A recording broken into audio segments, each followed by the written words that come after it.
Hi friends, ఈరోజు మనం tasty healthy millets cutlet ఎలా తయారు చేసుకుందామో తెలిసేసుకుందాం. ముందుగా ఒక బౌల్లో మిల్లెట్స్ తీసుకొని దాన్ని బాగా కడుక్కోవాలి. ఆ కడుక్కున్న మిల్లెట్స్ని ఒక కప్పుకి 2 కప్పుల నీళ్ళతో కొలతతో రాత్రంతా నానబెట్టుకోవాలి. నానబెట్టుకున్న కొర్రల్ని కుక్కర్లో ఇలా 4 విజిల్లు తీస్తే ఇలా వస్తుంది. ఆ తర్వాత ఒక కప్పు బియ్యపిండి తీసుకోండి. అందులో ఉడికించిన కొర్రలు పేస్ట్ ఇందులో వేసేసి ఆ పిండిలోనే క్యారెట్ తురుము, కొత్తిమీర, జీలకర్ర, ఉప్పు వేసి ఈ పేస్ట్ని మెత్తగా ఇలా ముద్దలా దగ్గరకు వచ్చేలా కలుపుకోవాలి. ఇప్పుడు స్టవ్ ఆన్ చేసుకొని పెనం హీట్ చేసుకుందాం.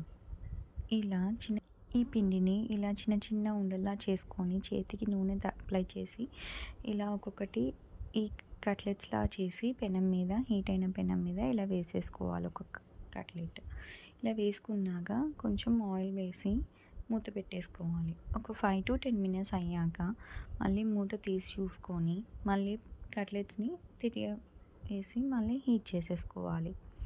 ఆ తర్వాత ఒక 5 minutes తర్వాత తీసి చూస్తే కట్లెట్స్ బాగా కోలుతాయి. ఇలా ఈ కలర్ వచ్చేంత వరకు మనం రోస్ట్ చేసేసుకొని సర్వ్ చేసుకొని తినేయడమే. ఈ కట్లెట్స్కి టమాటో కెచప్ కానీ సాంబార్ అయినా ఏదైనా బాగుంటుంది. ఇది మా బాబు చాలా బాగా ఇష్టంతో తినేస్తున్నాడు.